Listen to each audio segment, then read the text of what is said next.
Hi, my name is Joe Haggerty. I'm 90 years old.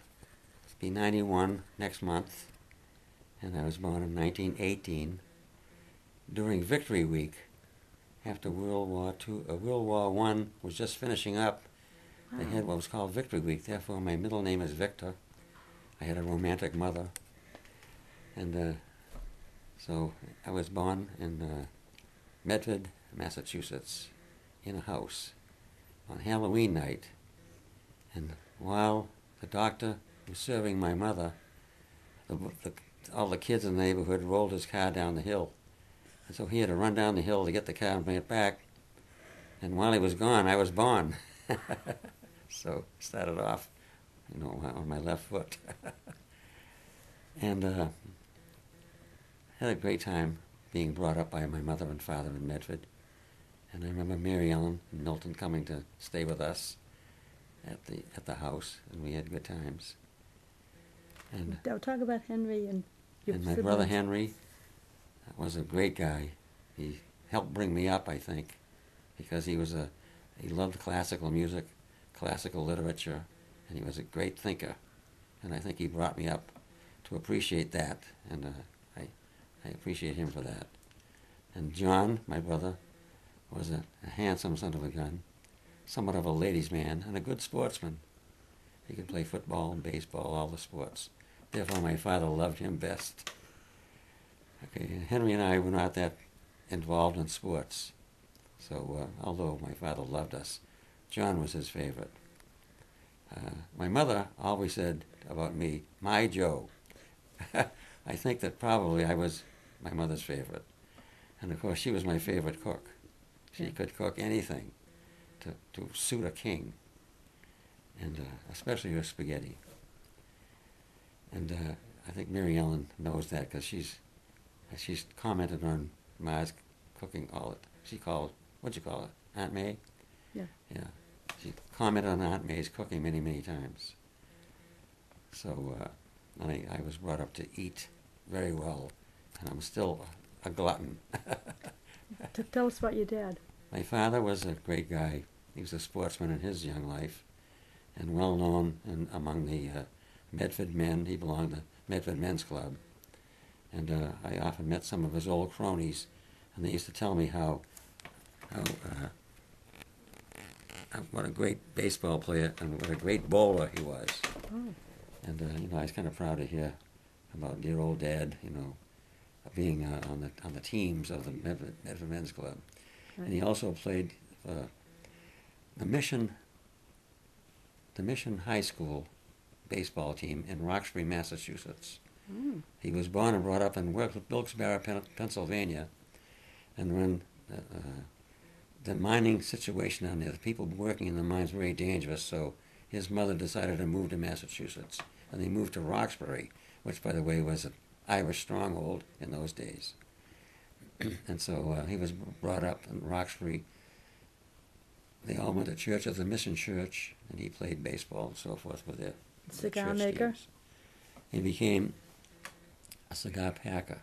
He was an apprentice for 6 years to learn the trade of what they call cigar packer. And just about 2 or 3 years after he was working, making very good money at the trade, a machine put him out of work. And so he was hard up then to provide for his family. But he made it. He did all kinds of work. Cutting ice was one of them, I remember. He and Uncle George went out and cut ice in the lakes. And in those days, ice boxes were the refrigerator of the day. We didn't have electric refrigerators in those days. An iceman used to come and deliver ice to the house. And so they used to cut the ice in the lake and store it in big warehouses packed in straw. Yeah. And so the ice lasted all summer, and they could deliver it to the people who needed it. And that was something that the young people nowadays probably never heard of. Tell us about Uncle George. Uncle George Who was he? He was my mother's brother, and he was a great guy. I knew him before he had a stroke, but he had a stroke which paralyzed his left side and impaired his speech. But he's a great guy. Only the family can understand what he said. And I remember when things were tough during the Depression, I got a job up in Natick on the pipeline which delivers water to Boston. And I delivered at my grandmother's house. So George and me and Nana lived in the house up in Cochituate. I worked there for more than a summer, probably eight months or so. And enjoyed living there with Nana because she was a great cook too, besides being a personality plus type person. Tell us a little bit about Nana, your personal things. She was a spark, and her language was sparky, if you know what I mean.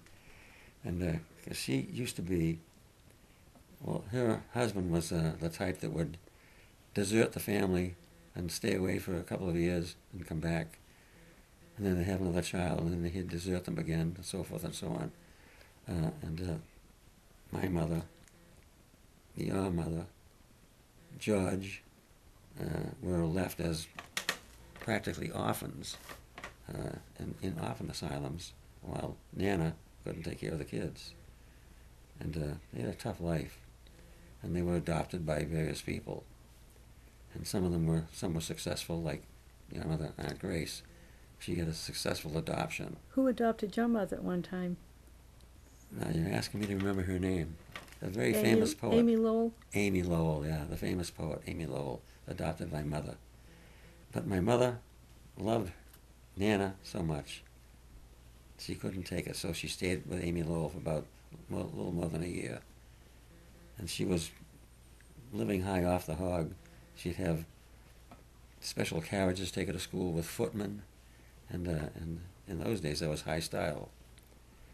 But she couldn't stand being away from Nana, and so I guess she squawked, and Amy Lowell gave her back to Nana. Here they are. This is my cousin Joe Haggerty, whom I love very much. I'm taking my picture? And yeah, I'm interviewing you. Now I want you to tell me about your love for painting. I am a maniac about it.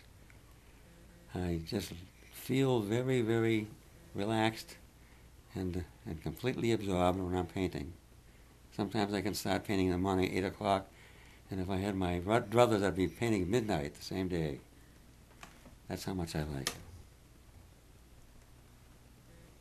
Okay. How many paintings do you think you've done? Well, I think you've seen about 1,000.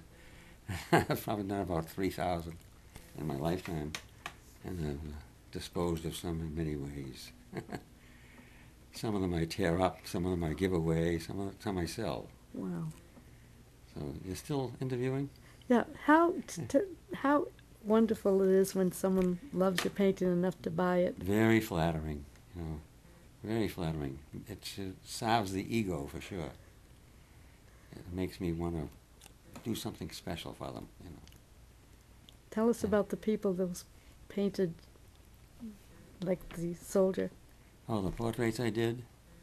When I delivered the portraits, the people cried when they saw the picture. The pictures, 3 of them, by the way, I did. One a Marine, one a married couple, and one a little girl, 5 years old. And when I delivered the pictures, the families cried when they saw the pictures. They were all separate commissions. Yeah. And one lady, when I delivered the painting to collect the money, she gave me a $40 tip. Wow. But you can't make a living at it, unless No. you really try, which, since I'm retired, I don't have to make a living. Yeah. But what a So, joy. It is wonderful. Yeah. And I'm surprised that this little thing you have in your hand can take motion pictures of dear old Dad.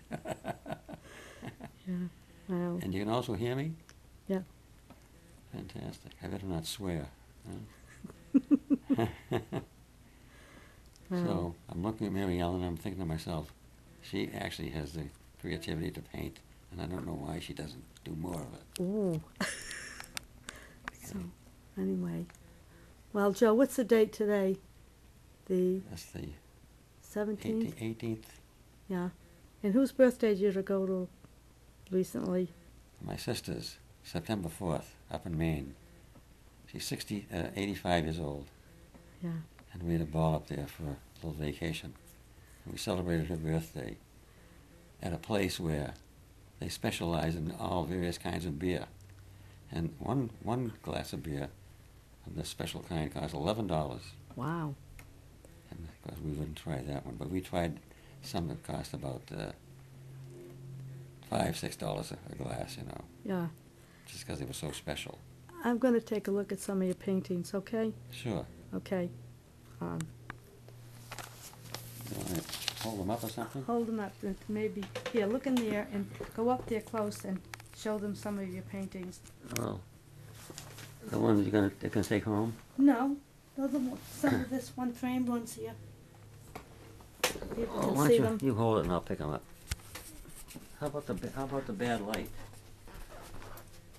Can you take a picture of that? Yeah. And this is Joe's room with paintings all over the place. Look at this. Would you believe how productive Joe is? Up on the mantle. Pictures, pictures, pictures. I get more pictures than brains. I wish I could get closer to those. This is beautiful wife Pat, That's my cluttered mantelpiece. and this mantelpiece.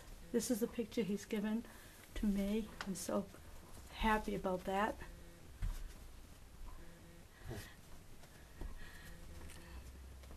It's a picture of Joe and Pat. That's my lady friend. Oh, yes. Oh, that's your lady friend. I'm Yeah. sorry. I'm not looking close. It's very nice. And this is Joe's piano where he plays a tune.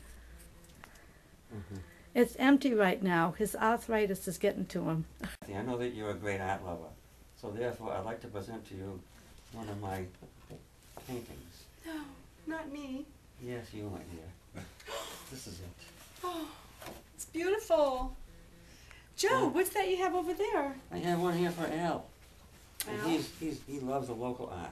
He does. So we decided that maybe we could satisfy his desire, giving him the Excellent. grist mill in Sudbury.